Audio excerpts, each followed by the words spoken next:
Assim que Jesus vê esses homens. Mas vamos ver o que é que está acontecendo. Verso 51. Aconteceu que, ao se completarem os dias que ele devia ser assunto ao céu, manifestou no semblante a intrépida resolução de ir a Jerusalém. Indo eles, entraram numa aldeia de samaritano para lhe preparar pousada, mas não o receberam, porque o aspecto dele era de quem decisivamente ia para Jerusalém. Então aqui existe o motivo pelo qual eles ficaram aborrecidos. Jesus estava se dirigindo para Jerusalém para realizar a festa da Páscoa.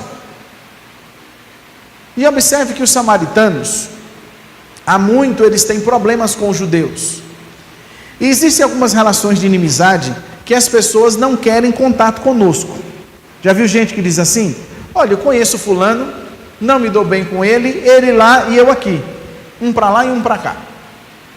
Se ele precisar de mim e vier até mim, eu ajudo. Se ele não me ajudar, não quero conversa. Observe que no ministério de Jesus, Jesus se aproximou dos samaritanos. Jesus conversou com a mulher samaritana no poço, uma pecadora. Jesus, quando conta a história do bom samaritano, quem é que é o vilão, quem são os vilões e quem é o herói? Os vilões são dois judeus e o herói é um samaritano.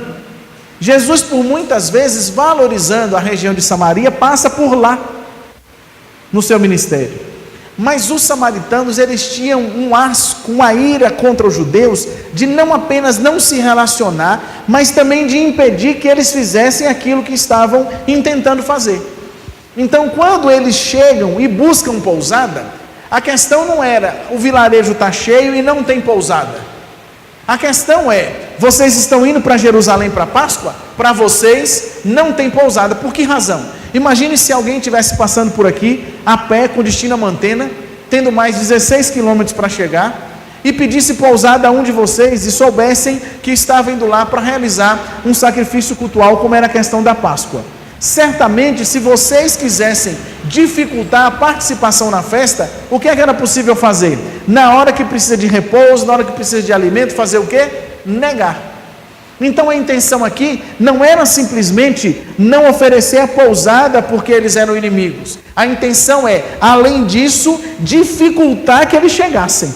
Então, Tiago e João, quando perceberam a situação, ficaram tão irados que eles se lembraram de uma outra situação. Nessa mesma região, tempos passados, um homem e uma mulher desafiaram Deus. E aí um profeta clamou ao Senhor e veio fogo do céu. Lembra da história? Elias e os profetas de Baal, está lá em 1º livro do Reis, capítulo 18. Eles se lembraram dessa situação e pensaram assim: já que uma vez eles sofreram, vamos fazer sofrer de novo. E observe a presunção deles. Como é que eles dizem? O Senhor quer que nós... Eles disseram assim: Jesus, o Senhor podia descer, mandar vir fogo do céu e queimar esse povo todo. Não. Ele falou assim: o Senhor quer que a gente... Meus irmãos, muitas vezes o zelo acompanhado de ira, de ímpeto, causa um estrago grande. Aí Jesus diz assim: vocês não sabem de que espírito sois. Quando o zelo, meus irmãos, ele não está acompanhado da piedade, acaba que aqui e ali nós somos chamados a atenção. E é isso que Jesus faz com esses homens. Diz assim: ó, vocês não estão sabendo o que vocês estão pedindo. Eu não vim aqui para destruir, eu vim para salvar. Mas de certo modo, se nós pensarmos, esses homens não estavam tão errados assim. Apenas ainda estavam vivenciando a velha natureza, não é? Sendo dominados pela velha natureza e não dominando os seus sentimentos e os seus corações.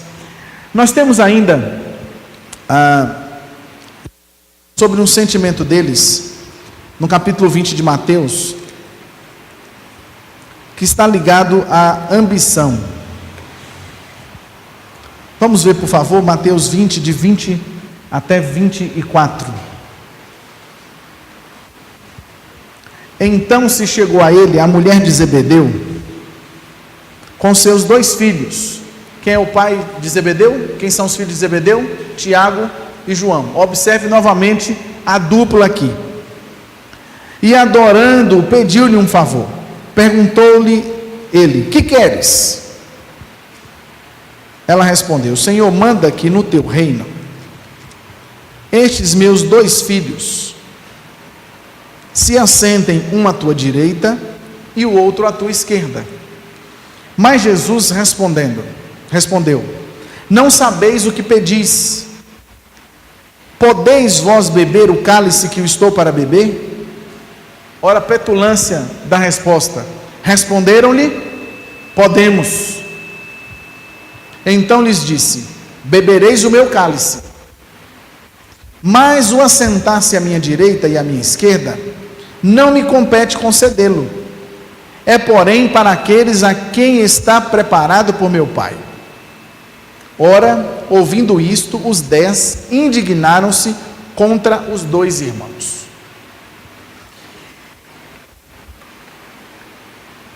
Paulo, escrevendo aos Romanos, diz que ninguém deve pensar de si mesmo além do que convém. Eu não posso achar sobre mim além daquilo que é a medida exata.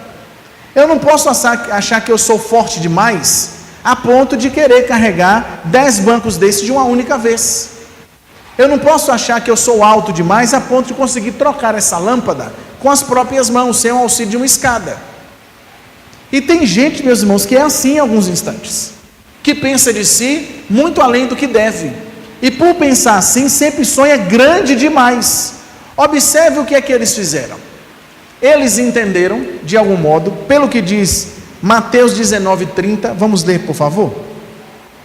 19:28, desculpe. Jesus lhes respondeu: em verdade vos digo que vós, os que me seguiste, quando na regeneração o Filho do Homem se assentar no trono da sua glória, também vos assentareis em 12 tronos para julgar as 12 tribos de Israel. O que é que eles perceberam? Se Jesus falou que no futuro nós vamos nos assentar, e nós somos 12 aqui, que lugar que eu quero sentar? No último lugar? Não. Eles foram, meus irmãos, estrategistas. Por que eles mesmos não pediram? 2 textos da palavra de Deus nos levam a crer que esta mulher, que aqui é citada só como mulher, se chamava Salomé. E esta Salomé é uma das mulheres que a Bíblia diz que serviam a Jesus com os seus bens. Se você parar para refletir um pouco, era possível Jesus viver para lá e para cá sem que tivesse uma equipe para servi-lo? Como é que Jesus arrecadava o dinheiro para a alimentação? De onde vinha? Já que em tese Jesus não trabalhava, Jesus não tinha onde arrecadar dinheiro, Jesus não tinha uma lavoura plantada para tirar dali as coisas necessárias à sua alimentação. Algumas mulheres serviram a Jesus com seus bens. Lembra que eu disse que Zebedeu tinha uma mini empresa familiar bem sucedida? Seguramente Salomé, a mãe desses 2, Tiago e João, era uma dessas que estava ali viajando com Jesus o tempo inteiro, ou boa parte do tempo, haja vista a sua condição financeira. Ela não precisava ficar cuidando da casa, não precisava ficar auxiliando o marido o tempo inteiro, já que eles tinham uma pequena empresa familiar. Então eles entenderam que, baseado na promessa de Jesus e pela influência da mãe, não é assim que alguns pensam?